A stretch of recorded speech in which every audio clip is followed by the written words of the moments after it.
So whenever we have someone get onto us here at Doc Fitness, or when we've a member join, we find out they've done a lot of things in the past, or they've at least tried something. So whether that's walking or trying to go at it on their own in the gym, usually we find out that realistically they're ranked beginners no matter what they've done. And that's just to say that like they've no fundamentals set, they've no movement patterns set, and they don't know how to progressively train as the weeks go on, we'll say. So this is a beginner's training series for those that are just looking to lose weight and tone up and where to get started with all that, because a lot of people think walking is the answer when in fact there's a much better way around it.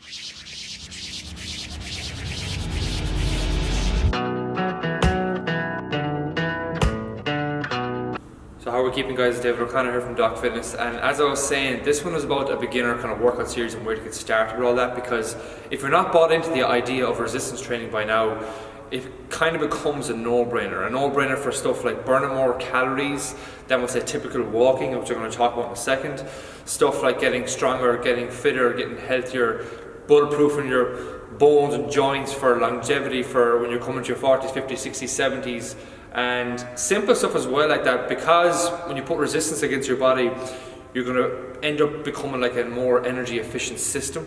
The potential for you to even eat more food is there as well. So like it's kind of a win-win all round like. But again, it's for people that are looking for that muscle tone, that strength, and then the confidence comes along with that strength as well, that people forget about. Because yes, walking might work for someone because it's an easy thing to do, and if they go on a severe diet with that, they're going to lose weight. But like, are you going to look in the shape you want? Are you going to be as strong as you want, as fit as you want, move kind of fluidly, and keep that as the years go on, and be a role model for your kids and stuff like that as well, like, because people forget about those simple things. Because if you look here at a typical example of walking versus resistance training, I've done like a mini graph. When you walk or if you run, you burn calories during the actual session. So let's just say this is the black dot here is the actual session where you burn the energy you're doing, right? But the day after, your kind of energy burn goes back to baseline levels again, right? Whereas the difference with resistance training is that you burn calories in the 24 to 48 hour window after that. So if you have resistance training here, which are lifting weights, is what I mean by that, sorry if you don't know that already. But again, lifting weights here, you're burning calories.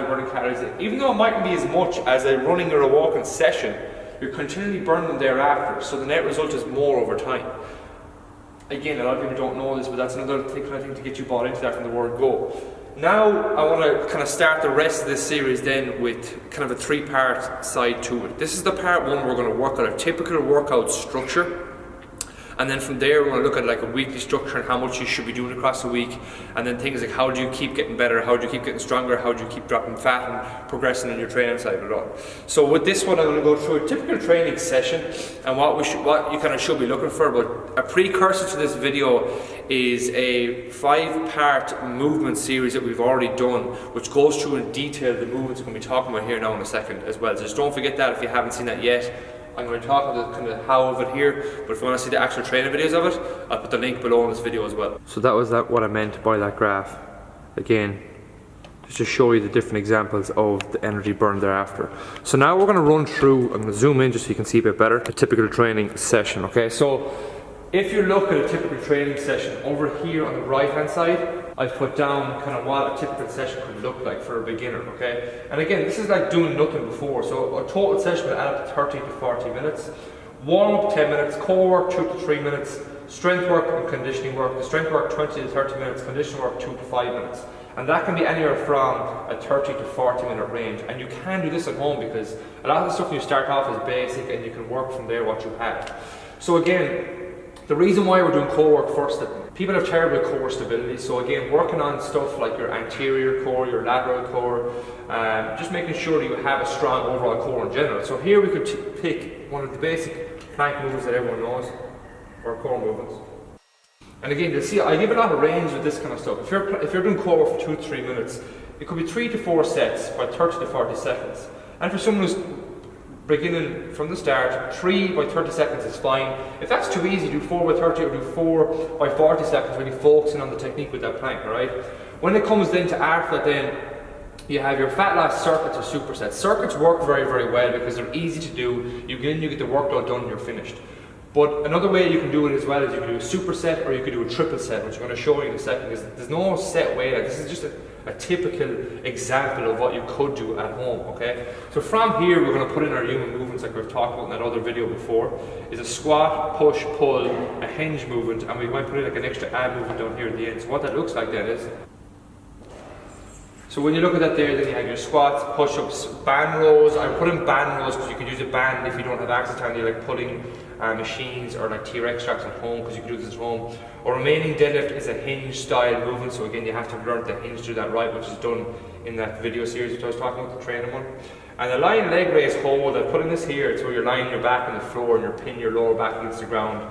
But I talked about a hold because a lot of people are nowhere near the level of where they can actually raise the legs up and down without their back coming off the floor or the pressure on their back, so that's why that's there. And you can do that again in the range of whatever beginner level you're at, 10 to 20 seconds. You could also add in a plank back there again if you want, or a side plank.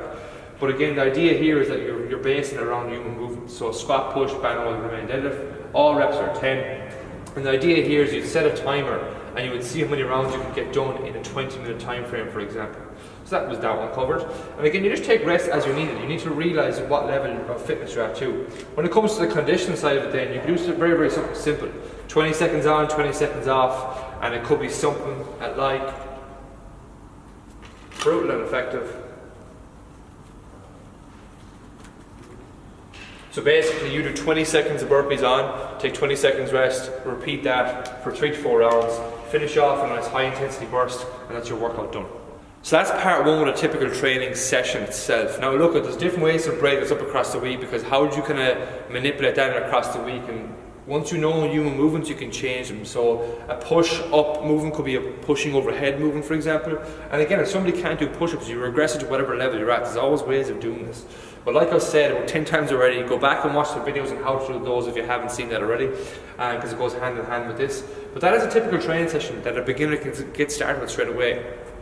What I was talking about here in the superset, so this is a circuit. B1 to B5 means it's a circuit. If you want to change it up and do, we'll say 10 minutes of squats and push-ups and 10 minutes of band rows, deadlifts and lying leg raises, you could just cut it off here. So you do B1, B2, B1, B2, B1, B2 for 10 minutes. Or then for the next 10-minute block, you could do C1, C2, C3, that's what you just call it on a sheet for yourself. So you do these 3 exercises, and that would be a superset and that would be a triple set. There's different ways to go about the structure and format of a session, so don't think that this is gospel. It's not. It's a beginner's workout to get started with and something you can have. So in number 2, we're going to go through the weekly structure of it all, but hopefully you've taken something from this. If you do like it, give it a like, give it a share, tag any of your friends that you think need to hear it as well, and we'll chat to you soon.